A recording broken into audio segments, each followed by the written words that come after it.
Nick Skrip from Fantrax. Here are my fantasy football starts of the week for week 3 to smash those projections.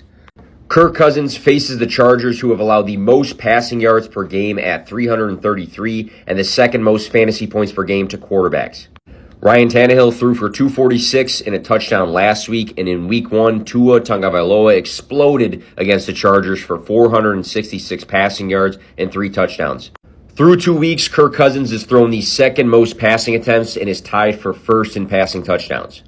Coming off of a QB2 fantasy football performance, I like Kirk Cousins to stay hot.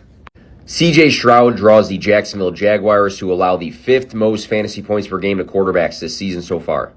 Last week against Jacksonville, Patrick Mahomes threw for 305 yards and 2 touchdowns. In week 1 against the Jaguars, Anthony Richardson threw for 223 yards. He scored through the air and on the ground. CJ Stroud currently stands number 3 for passing attempts and number 4 for passing yards for the quarterback position. In week 2, CJ Stroud threw for 384 yards and 2 passing touchdowns. Houston is letting this guy sling it. He has guys like Nico Collins, Tank Dell, and Robert Woods stepping up for him as well.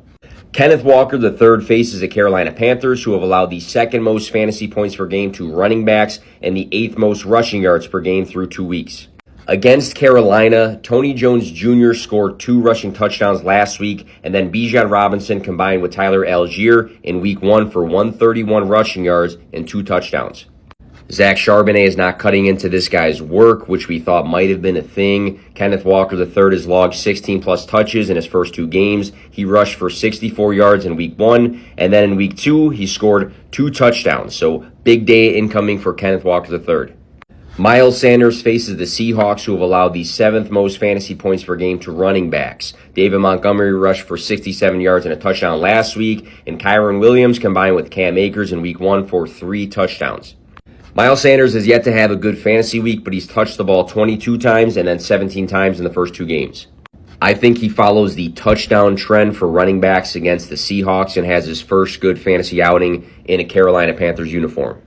Najee Harris faces the Raiders, who have allowed the 3rd most fantasy points per game to running backs so far this season. James Cook rushed for 123 yards last week and had Damian Harris combined with Latavius Murray for 2 rushing touchdowns. Javonte Williams in week 1 averaged 4 yards per carry against the Raiders. Everyone's been out on Najee Harris. I think the Steelers in general have been disappointing. He has averaged 5.17 and then 4.3 yards per carry through 2 weeks. The Steelers were blown out 30-7 in week 1, and then in week 2, Harris and Jalen Warren combined for just 16 rushing attempts. If there's a week Najee Harris is going to show us something, it is going to be this week against the Raiders. Zay Flowers faces the Colts, who have allowed the 2nd most fantasy points per game to wide receivers and the 4th most passing yards per game through 2 weeks. Last week against the Colts, Nico Collins finished with 146 receiving yards and a touchdown, Robert Woods with 74 receiving yards, and Tank Dell with 72 receiving yards and a touchdown.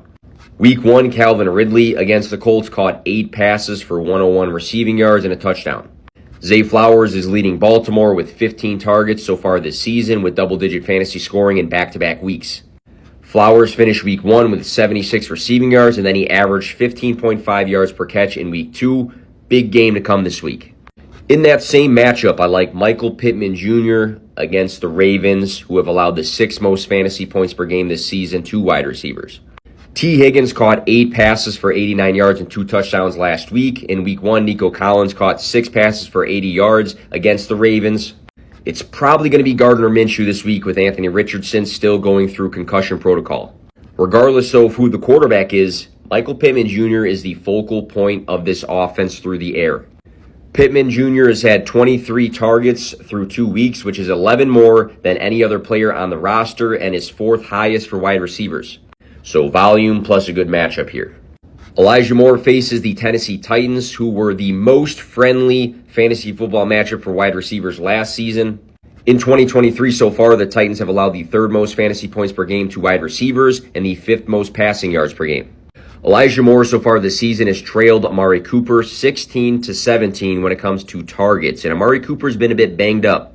In week 1, Moore caught 3 balls for 43 yards, and he's coming off of a well-targeted game. I'm a big believer in this guy's talent and what we saw in his rookie season, and I think this week is his first big week in a Browns uniform. Kyle Pitts faces the Lions, who have allowed the 7th most passing yards per game and the 3rd most fantasy points per game to tight ends. Noah Fant and Kobe Parkinson combined for 6 catches for 97 yards in the Seahawks win in overtime against the Lions last week. Kyle Pitts has been frustrating, to say the least. He hasn't been utilized to what we want him to be. Some encouraging signs, though. In week 1, he had 22 yards per catch, so that was 2 catches for 44 receiving yards. Then he earned 5 targets last week. People forget about the quality of a prospect that this guy was, going over 1,000 receiving yards in his rookie season. I think this week against the Lions is a big Kyle Pitts week. Hunter Henry faces the Jets, who have allowed the 7th most fantasy points per game to tight ends. Jake Ferguson scored a touchdown against the Jets last week, and then in week 1, Dalton Kincaid and Dawson Knox combined for 7 catches. Hunter Henry has finished as the tight end 1 and then the tight end 2 the last 2 weeks of football for fantasy football. 13 total targets this season, back-to-back weeks at 50-plus receiving yards. Scored a touchdown in back-to-back weeks. Ride the hot hand in a good matchup. Be sure you are following the Fantrax socials for consistent fantasy football content.